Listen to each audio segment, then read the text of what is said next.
American top team, Coconut Creek in South Florida with Tiny Tornado Tecia Torres. First of all, how did you get the nickname the Tiny Tornado? Oh, the Tiny Tornado came about probably 5 or 6 years ago. We were just looking for a nickname, and somebody said the Tiny Tornado, and it went really well. I'm very energetic when I fight. I come from a karate background, so I often will throw spin kicks or just become very fast and elusive, so I think it just worked really well. You mentioned karate, so did you just do karate growing up? Because I know you started that when you were very young, like I guess 5 years old. Or did you play any other sports too?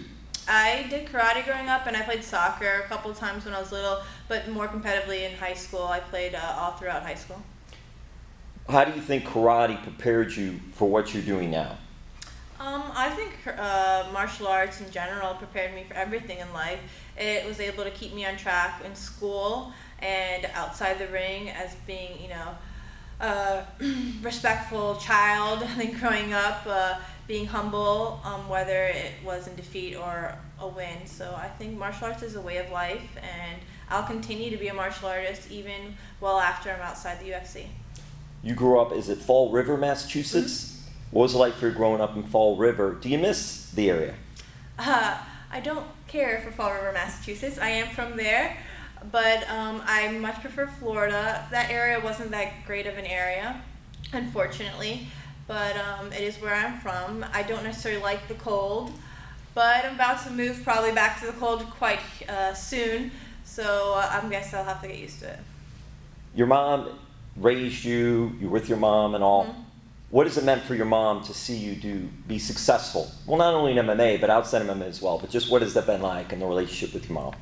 Yeah, my mom's been the one who's always been there. She was a single mom raising 3 kids, and that's why I originally was introduced to martial arts. She put me in it as a form of discipline, and I just happened to be really good at it. So she made sure that the payments were made even when we didn't have the money. That was the one thing that she knew I was really passionate about. And when I got that call from Dana White one night, I went over to her house and I told her, and we were just crying together. It was a surreal moment.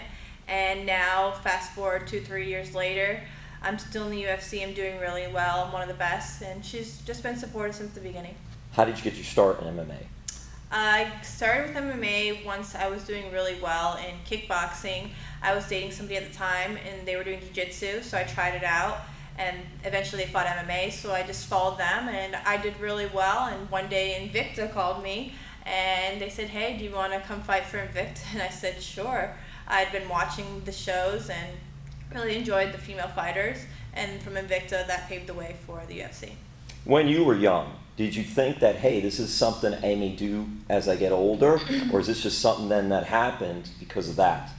Yeah, when I was young, I didn't think that I'd be a UFC fighter one day or anything like that. I'd always wanted to be a lawyer, and I'd always enjoyed school. I knew that school would be my number one priority, but as I grew up and once I turned 18, started kickboxing, and I realized that women were fighting, and once women got into the UFC, I realized that was an option for me, and my skill set led me to the UFC, so I've been very fortunate enough to come up in a time where women's MMA was evolving, and the doors were open for us.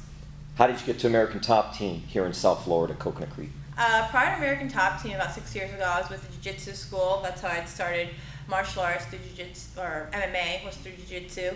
But I'd known of Jessica Aguilar, and she was the #1 girl at the time. She was in my weight class, so I figured if I wanted to fight MMA, I'd probably want to train with the best girl in the world if I had her, 20 minutes away. So I found American Top Team, and ever since I've been here. Doing very well with college, your education, as you mentioned before, it's very important to you. Tell us a little bit. You graduated from Florida Atlantic University here in Boca Raton, but are you getting your master's degree now? Yeah. Criminology, correct? What's that path been like for you too? Training as an MMA fighter, competing in UFC, and also doing so well with your education. Yeah, I originally graduated college back in 2010 with my bachelor's in criminal justice and sociology. I double majored. And then I applied for graduate school. I was going to go to get my master's in public administration, but ended up moving away to Georgia for a year, and I lost my acceptance. But fighting was going really well, and I got signed to Invicta, so I decided I'd try fighting out for a few years and see where it went. but then now I'm in the UFC. I feel like I have a lot of time on my hands, extra time. So of course, knowing me, that I want to achieve the unachievable. So I signed up to get my master's once again, and now I have no time. So, but it's great. It's been a great journey this past year and a half. It was a quick program. I'm done in May, and once I receive my master's, it's more of an achievement for me. My parents went to 9th grade and dropped out, and I've always wanted to achieve higher education. So once I'm done with this, I plan on continuing on with my UFC career and seeing as far as I can go with that, and eventually down the line using this degree in some way, shape, or form. Yeah, you say in some way, shape, or form. So going to that degree, is this something that you want to get in law enforcement or some type of area like that, do you think? Or what are your thoughts there? Lately, I used to think I wanted to be in law enforcement, but lately I've wanted to go more on the intel side of it. So a dream job would be something within the FBI, maybe an intel analyst. You are residing in South Florida, here in South Florida. The tiny tornado, what are some things you like to do here in South Florida? I love spending time with my friends. I like going to the beach, the movies, outdoor activities. Anything from, yesterday, me and Raquel, we went down to the Everglades. We went on an airboat ride, and we held alligators. Alligators really aren't my thing. She's scared of them, but she hunts them. And she made me hold a darn alligator. I didn't like it much. It was like all nice and calm, and then all of a sudden just like shifts, and I almost dropped it. But fortunately, I did not drop it. Alligator is safe. But I just like doing fun things and trying new things. So wrestling gators is out of the question? No, but she said she'll take me hunting alligators, so I'll look forward to doing that.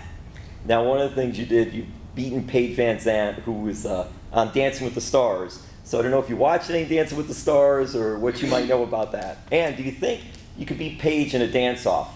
I cannot beat Paige in a dance-off. I'd like to sit here and say that, but no. I'd love to take dance lessons from you, Paige. If you wanted to give me them, I would take them from you. But no, I think it was awesome that she was on the show and she was able to showcase women's MMA to a new audience. You know, she was able to put it out there and bring new viewers into it. So I thank her for that. On a personal level, are me and her friends? No. Would I fight her again? Yes. Make it happen. I'll be there. Show up. But do I think they're going to make it happen? No. I think she is, a pretty good fighter. Do I think that she's one of the best? No. But she has done some good things for the sport. And yes, I do hold a win over her. And I'd take a fight any day with her. Tecia, are you going with the Patriots in the Super Bowl? Yeah, I'm going to go with the Patriots. I'm from New England. I was going with the Cowboys prior to that. I grew up loving the Cowboys. So hopefully the Pats will win now, but the Cowboys should have won. Lastly, looking at your Twitter account, I noticed there's straight edge and also hashtag believer. So I was going to ask you, what do those two things mean for you? Well, believer, obviously. I'm a believer in Christ. I believe in God. I pray every day. And as far as a hashtag straight edge, I'm straight edge. I don't drink alcohol. I don't do drugs. Never have. I don't plan on it. So those are just two things that mean a lot to me. So that's why I hashtag them, to stay in with the new hashtag. Thank you, Tecia. Sorry. Are we good? Yeah.